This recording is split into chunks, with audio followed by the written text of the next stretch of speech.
नमस्कार, मी miracle academy Thane schedule 35ची विद्यार्थिनी भाग्यश्री मधुकर रासरे.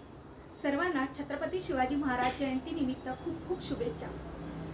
रयतेचा राजा व हिंदवी स्वराज्याचा तळपता सूर्य छत्रपती शिवाजी महाराज यांना माझा मानाचा मुजरा.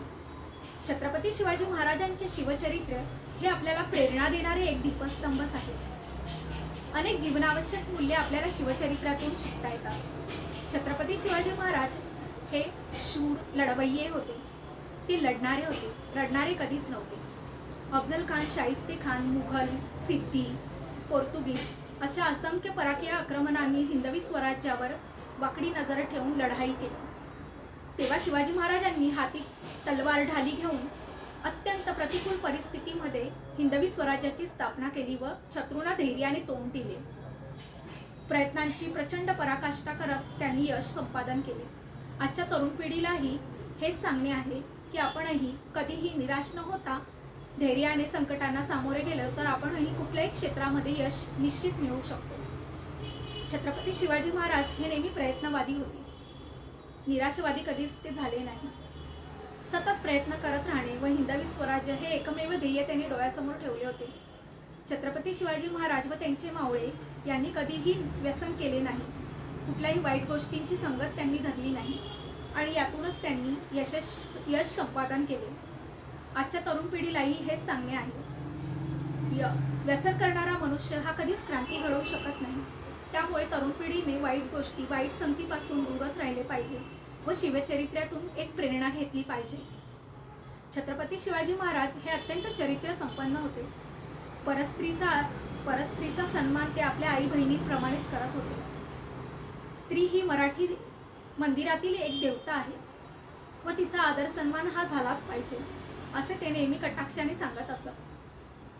हिरकणीसारख्या निर्भीड साहसी स्त्रीचा गौरव करताना देखील ते म्हणाले की जोपर्यंत हिरकणीसारखी ताई या स्वराज्याला लाभली आहे तोपर्यंत या स्वराज्याकडे वाकडी नजर कोणी करू शकत नाही किंवा हे स्वराज्य कोणी हिरावून घेऊ शकत नाही.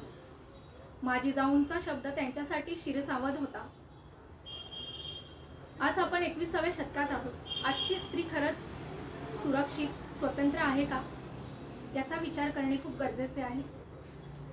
छत्रपती शिवाजी महाराज हे समतावादी विचारांचे होते आणि म्हणूनच तळागाळातील सर्वांचे ते लाडके होते. त्यांनी शिवाजी महाराजांना प्रामाणिकपणे निष्ठेने पाठिंबा दिला. एकनिष्ठता काय असते हे त्यांच्या मावळ्याकडे बघून समजते. यामध्ये बहरजी नाईक, येसाजी कंक, तानाजी मालुसरे, बाजीप्रभू देशपांडे, मोरारजी देशपांडे, सिद्धी इब्राहिम यांसारख्या अनेक लोकांनी शिवाजी महाराजांची खंबीरपणे पाठ दिली व स्वराज्यामध्ये आपलाही खारीचा वाटा उचलला. छत्रपती शिवाजी महाराजांनी एतदेशीयांचे, रयतेचे, गोरगरिबांचे, सर्वसामान्य जनतेचे, कष्टाळू जणांचे, शेतकऱ्यांचे असे रयतेचे हिंदवी स्वराज्य स्थापन केले. अत्यंत हाल अपेष्टा सहन करून त्यांनी हे यश संपादन केले. छत्रपती शिवाजी महाराजांचे राजकारण हे अत्यंत भेदभावरहित होते. त्यांनी कधीही कुठल्या गोष्टींमध्ये भेदभाव केला नाही. व्यक्तिंमध्ये भेदभाव केला नाही. प्रत्येकाला समान आदर व मान सन्मान दिला. समान हक्कही दिले आणि याचमुळे त्यांनी नागनाथ महाराला पाटीलकी दिली. हंबीरावांना सरसेनापती पद देऊ केले. जिवाजी महाले या नाभिकाला अंगरक्षक म्हणून नेमले. रामोशी समाजातील बहिर्जी नाईक यांना गुप्तहेर खात्याचे प्रमुख बनवले आणि असे करतच त्यांना मराठी, कोकणी, आगरी, धनगर, मातंग, महार, कोळी, आगरी यांसारख्या अनेक जातीच्या लोकांनी एक मदत म्हणून त्यांच्या पाठीशी भक्कमपणे पाठिंबा दिला आणि हिंदवी स्वराज्य स्थापन करण्यासाठी एक मोठी एकनिष्ठतेची फळी निर्माण केली. आजच्या युगामध्ये जातीचे, संप्रदायांचे, पंथांचे राजकारण सुरू झालेले आहे. ते कसे रोखले पाहिजे हे शिवचरित्रातून शिकण्यासारखे आहे. सर्वांनी एकनिष्ठ राहिले तर आपणही यश संपादन करू शकतो हे छत्रपती शिवाजी महाराजांच्या शिवचरित्रावरून आपल्याला समजते. प्रजाहित दक्ष म्हणून छत्रपती शिवाजी महाराज या राजांकडे पाहिले जाते. प्रजेची अतोनात त्यांनी काळजी घेतली. हिंदवी स्वराज्याची स्थापना ही रयतेसाठी केलेली आहे आणि आपली ही प्रजा सदैव सुखी समाधानी राहिली पाहिजे याकडे त्यांनी लक्ष दिले. एखाद्या गावच्या पाणवठ्यावरील पाणी हे गरजेपुरताच वापरावे असे त्यांनी सांगितले, अन्यथा पाण्यावरून वाद होण्याची शक्यता आहे. नाहीतर जनता म्हणेल मुघलच बरे होते असे. आपल्या देवघरातील वातीचे दिवे विझवून मगच झोपी जावे असे छत्रपती शिवाजी महाराजांनी सांगितले. कारण एखादा उंदीर जर तीच वात पेटती वात जर घेऊन पळाला तर कडव्यांच्या गंजीला आग लागण्याची शक्यता आहे. जर आग लागून ते बेचिराग झाले तर पावसाळ्यामध्ये जनावरांना चारा कसा मिळेल, अशी त्यांनी प्रजेसोबतच जनावरांची सुद्धा काळजी घेतली. यावरूनच त्यांची प्रजाहित काय असते हे शिवचरित्रावरून आपल्याला पाहावयास मिळते. छत्रपती शिवाजी महाराजांचे कृषी धोरण हे किती उदात्त होते हे आपल्याला त्यांच्या शिवचरित्रावरून समजते. हिंदवी स्वराज्यातील शेतकरी हा सुखी समाधानी झालाच पाहिजे असे छत्रपती शिवाजी महाराजांना नेहमी वाटत असे. त्यामुळे शेतकऱ्यांसाठी त्यांनी धरणे, कालवे, तळी, पाणवठे बांधणे इत्यादी कामे केली. ओसाड जमीन ओलिताखाली आणली. वतनदारी मिराजदारी पद्धती बंद केल्या. शेतकऱ्याच्या भाजीच्या देठाला सुद्धा हात लावू नये असे छत्रपती शिवाजी महाराजांनी सांगितले. आज भाजीचा देठच काय, शेतकरीच नाहीसा झाला पाहिजे असे क्रूर राजकारण शिरत आहे. शेतकऱ्याच्या आत्महत्या रोखायच्या असतील तर आपण शिवचरित्रातून शिवाजी महाराजांचे उदात्त कृषी धोरण याची अंमलबजावणी केलीच पाहिजे. जेव्हा अफजल खान चालून आला तेव्हा छत्रपती महाराज काही गप्प बसले नाही, अनुष्ठाला गेले नाही. कुठली वारी, कुंभमेळा किंवा नारायण नागबळीला बसले नाही. हाती ढाली तलवारी घेतली. प्रयत्नांची पराकाष्ठा प्रामाणिकपणे केली. बुद्धिचातुर्याचा वापर करत त्यांनी लढाई यशस्वीपणे करून हिंदवी स्वराज्याची स्थापना केली.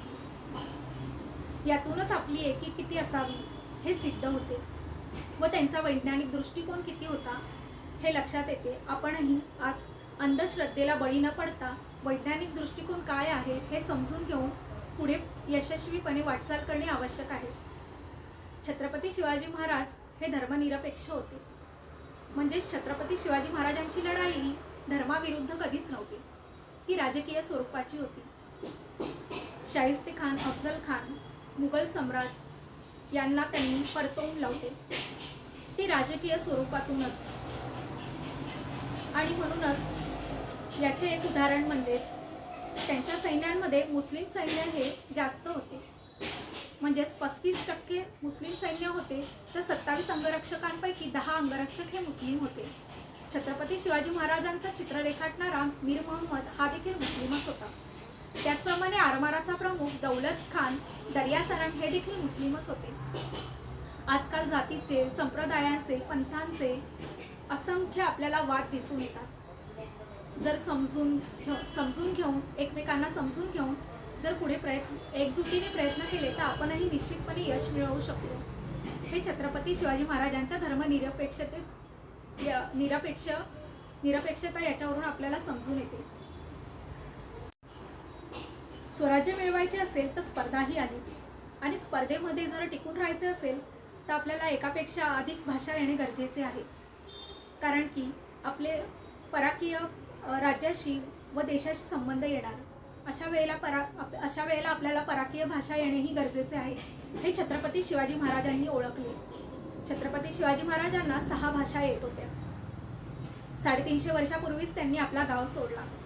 गोवा, कोकण, पणजी, कर्नाटक, आंध्र प्रदेश यांसारखे प्रदेश त्यांनी धैर्याने प्रयत्नांची पराकाष्ठा करून लढाऊ वृत्ती ठेवून जिंकून घेतले व आपल्या स्वराज्यामध्ये काही प्रदेश समाविष्ट केला. यातूनच आपल्याला प्रदेशांचा अभ्यास करणे किती महत्त्वाचे आहे हे दिसून येते. छत्रपती शिवाजी महाराजांचे पर्यावरण प्रेम व दूरदृष्टीपणा किती होता हे पुढील गोष्टीवरून समजून येते. झाडे कधीही तोडू नये आणि तोडली तरी त्या जागी नवीन वृक्ष लावावे हे छत्रपती शिवाजी महाराजांनी सांगितले. वड, पिंपळ, साग ही आपल्याला नैसर्गिक दैवी देणगी लाभलेली आहे. अशा वेळेला जर लाकूड फटा हवा असेल तर जीर्ण झालेल्या वृक्षाचीच तोड करावी असेच त्यांनी सांगितले व त्या जागी नवीन झाड लावावे हेही त्यांनी सांगितले. आज जागतिक तापमान वाढीचा गंभीर समस्या निर्माण झालेली आहे. जर पर्यावरणाचा समतोल राखायचा असेल तर जास्तीत जास्त वृक्ष लावणे आपल्याला गरजेचे आहे.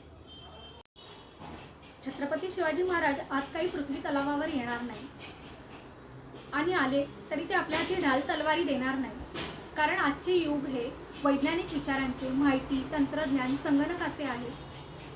शिवचरित्रातून प्रेरणा घेऊन गडकिल्ले संवर्धन, प्रशासन, रेल्वे, कला, क्रीडा, पोलीस तसेच टेलिफोन यांसारख्या विविध मधील गड हे आपण विजयाने, यशस्वीपणे, प्रयत्नांनी पुढे नेणे गरजेचे आहे.